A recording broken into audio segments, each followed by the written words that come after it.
Chapter 9, Mrs. Brisbane Explains. After the custodian left, I noticed something odd beside my cage. Aldo was usually good at picking up things that didn't belong in the classroom. However, this night he had left something behind. His City College application. I opened the good old lock that doesn't lock and slipped out of my cage. "Don't worry, Augie, old boy. I won't bother you, if you won't bother me," I assured him. Maybe I was reassuring myself he wouldn't leap at me again. The application was a big piece of paper that folded up. Half of it was stuck under my cage, and it was hard to read what Aldo had written. If you're a small hamster, human handwriting looks huge, huge, huge. The only light I had to read by was from the street light outside the window. I squinted my eyes, and I could read, "Area of study." On the line next to it, Aldo had written "teaching" and scratched it out. On the line marked "recommendation," he hadn't written anything. I was tempted to get out my little pencil and write a nice recommendation myself, but a big college probably wouldn't care about the opinion of a small hamster, even a classroom hamster who could read and write. No, Aldo needed help from someone a lot bigger and more important than me. I knew who that person was. I just hoped she would help. I pulled the application out farther and neatly left it right between my cage and Aug's. "No splashing over there, Aug," I warned my neighbor. "We want to keep the application in good shape." He didn't splash all night long. Who knows? Maybe Aug understood me after all, even without ears. I could hardly wait for Mrs. Brisbane to arrive the following morning. When she finally showed up, it took her a long time to take off her coat and gloves and arrange her desk. At last she strolled slowly over to my cage.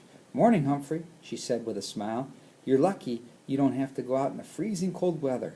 You could stay right here in your cozy cage." Stay in my cage? If she only knew. She turned to Aug. "Morning, Aug. As you've heard in class, amphibians are cold-blooded, which means we've got to keep you warm." She smiled at Aug and turned away. "Wait, stop," I shouted, jumping up and down. "Look at the paper." She turned back and laughed. "What's the matter, Humphrey? Are you jealous of Aug?" She leaned closer. "You know you're my favorite hamster, and you mustn't let jealousy, that the old green-eyed monster, get the best of you." "Eek, a monster?" I was about to dive into my sleeping house for protection, but then I remembered that jealousy is when you envy somebody else. Jealousy wasn't a real monster, just a giant bad feeling. Was that why I felt bad when everybody else paid attention to Aug? I wasn't sure. After all, my eyes are brown, not green. I was trying to sort it all out when Mrs. Brisbane turned to walk away. I'd forgotten something really, really, really important. "The application," I shouted. I knew all she'd hear was squeaking, but I had to try. Mrs. Brisbane came back to the cage. "For goodness sake, calm down, Humphrey." I didn't calm down. I started squeaking and jumping and squeaking because I couldn't think of anything else to do except open the cage door and hand her the application. I couldn't do that because she'd find out about the lock that doesn't lock. "What's this?" Mrs. Brisbane picked up the application. "Whoo!" and started to read. "Aldo must have left this here by mistake. I'll put it in his mailbox." She folded it up without finishing it. "Tell her, Aug, help me. Help, Aldo." I was shrieking more than squeaking now, and to my amazement, Aug let out a rather loud boing, which I really appreciated. "What's the matter with you two? It's an application. It's private." Boink, boink, squeak, squeak, squeak. Working together, we kept up the noise making, and Mrs. Brisbane looked confused. She opened the application and started reading. Thank goodness, because I was getting quite hoarse. "Well, well, Aldo is applying to go back to college. That's a good idea. And he wants to study..." She stopped and stared a bit longer. "He wrote in teaching, but he crossed it out again. I wonder why." "Ask him," I shouted with the last bit of my voice. "I'd better give Aldo a call," said Mrs. Brisbane. "Hi, Mrs. Brisbane," a loud voice yelled. It was Lower Your Voice, AJ. Mrs. Brisbane greeted him and folded up the application. She took it to her desk and didn't look at it again all day. There was nothing to do now but keep my paws firmly crossed, which I did. Sometime in the afternoon I must have dozed off, but I was awakened by a now familiar noise. Chirp! That was the sound of a cricket. This time it was coming from the middle of the room. "Mrs. Brisbane," a voice called out. "Chirp!" Our teacher turned away from the board where she was writing out a math problem. "Yes, Kirk. I think a cricket got loose." Kirk pointed to the floor near his table. Well, pick it up, please, Mrs. Brisbane said. Chirp, chirp. Kirk bent down and cupped his hand, touching the floor. I've got it. Good. Now please put it back where it belongs. Kirk lifted his hand and sat upright in his chair. I don't know, Mrs. Brisbane. I think it might get away. Everyone was watching as Kirk stood up and started walking toward the cabinet where the crickets were kept. As he passed by Heidi, he suddenly opened his hands up right over her head. Oops, dropped it. Sorry, Heidi. Heidi leaped up and started jumping around the room, shaking her head, running her hands through her hair. Help! Get it off! Get it off! She screamed. Everyone was laughing, everyone except Mrs. Brisbane. Kirk Chen, you find that cricket, she said in a very stern voice. Now. Kirk grinned. Ah, there was no cricket. I was making that noise. Heidi stopped jumping around and glared at him. Hear it? Chirp, chirp. Kirk really sounded like a cricket. Boy, that Heidi Hopper sure can hop, he added. Gail giggled until Heidi shot her a very angry look, then quickly covered her mouth to stop herself. Mrs. Brisbane slowly walked toward Kirk. You, my friend, are in trouble. Big trouble, she said. You will stay in it during recess, and we'll have a little talk. As Kirk returned to his seat, the room was very quiet, except for a loud chirp. Without even turning to look at him, Mrs. Brisbane said, I heard that, Kirk Chen. I wouldn't have wanted to be Kirk when it was time for recess. Once the other students had cleared out, Mrs. Brisbane marched over to him. Boy, was he in trouble. So I was surprised at the first thing she said. I have a confession to make. I think you're a funny guy, Kirk. You make me laugh a lot. Someday you might star in a funny movie, and I promise you, I'll be the first one in line to buy a ticket. Kirk looked as confused as I felt. But, here came the clincher. There's a time to be funny and a way to be funny that's appropriate. And there's a time to be funny and a way to be funny that is not. It's time for you to learn the difference. I waited for a chirp, or at least an argument, but Kirk remained silent. Why did you pretend to drop the cricket on Heidi's head? Mrs. Brisbane asked. Kirk shrugged his shoulders. Because it was funny. Do you think Heidi thought it was funny? Kirk shook his head. I think you did it to get attention. And if that's the case, it worked. I'm not sure, but I think Mrs. Brisbane smiled. Now, why do you like to get attention? Kirk shrugged again. So people will like you, the teacher asked. Maybe. Then I have a good news for you. You don't have to play pranks anymore. People already like you. You're one of the most popular students I have. I'm not sure, but I think Kirk smiled a little too. So the next time you think of doing something funny, I want you to think about two things. First, is it really funny, or is it hurtful to someone? Second, are you doing it to get attention? Can you work on that? Yes, ma'am, said Kirk. Because if you continue to act like you acted today, I'm afraid you're going to be doing a solo comedy act in the Principal Morale's office, and he may not think you're funny at all. I think Mr. Morales has a good sense of humor, but I also think that Mrs. Brisbane is good at figuring out what's going on in people's heads. I bet she studied psychology in college. Kirk was quiet for the rest of the day, so were Og and the crickets.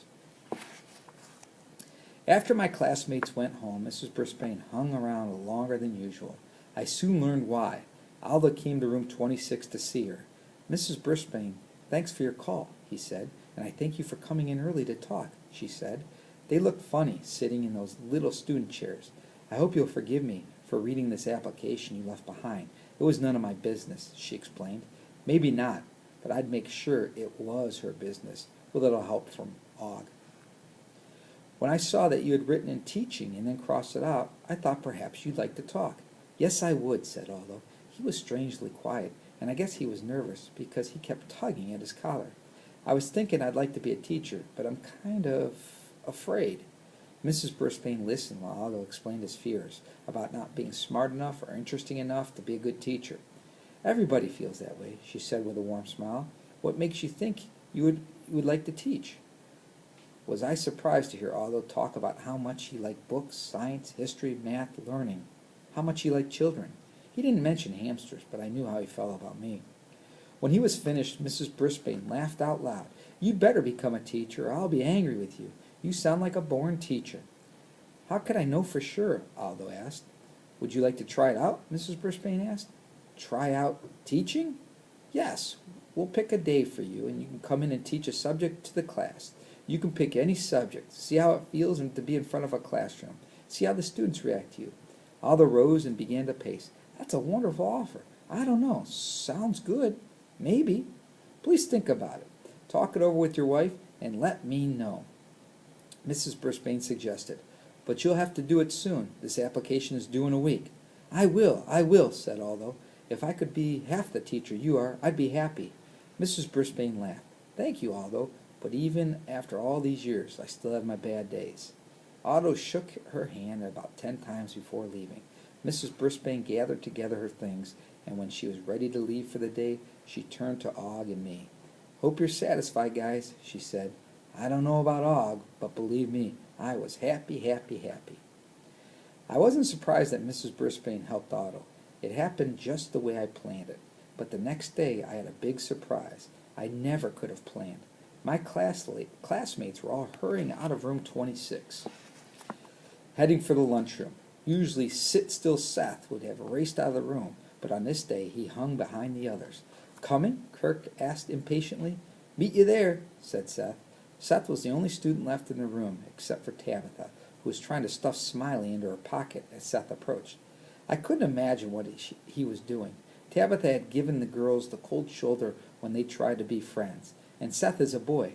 Everybody knows boys and girls can't be friends. At least that's what I heard Art and Richie say. "How do you know all that sports stuff the other day?" he asked her. Tabitha shrugged her shoulders. "I don't know, I just like sports, and I remember things I hear about sports." "Me too," answered Seth. "What sports do you like best?" Tabitha thought about it.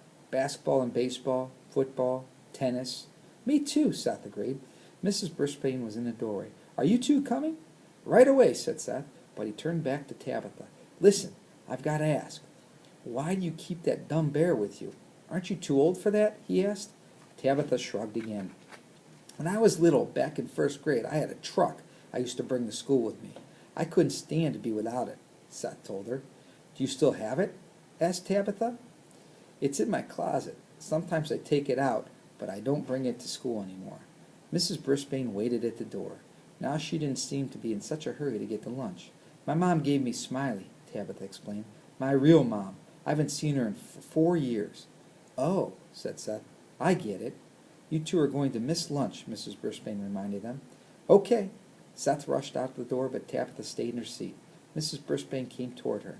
"Tabitha, I know you've been or moved around a lot.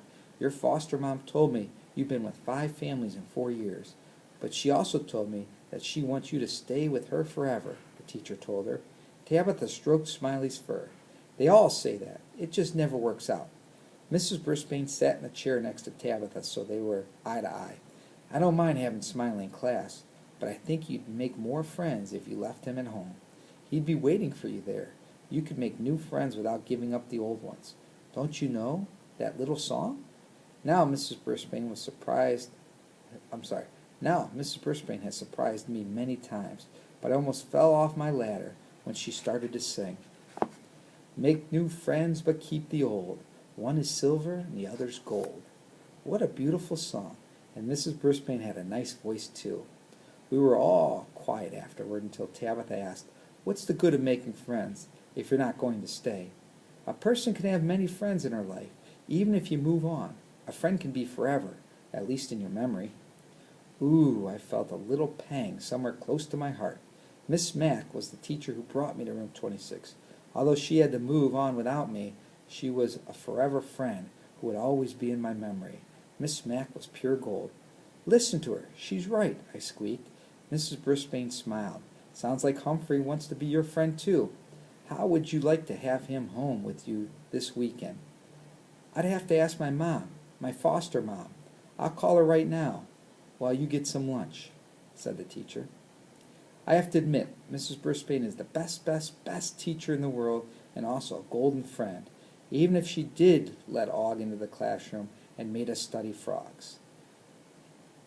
To like and dislike the same things, that is indeed true friendship. Sorry I didn't sing to you guys. I just don't have the voice that Mrs. King has. I hope you enjoyed Chapter 9 and enjoy the rest of the book. Have a great night.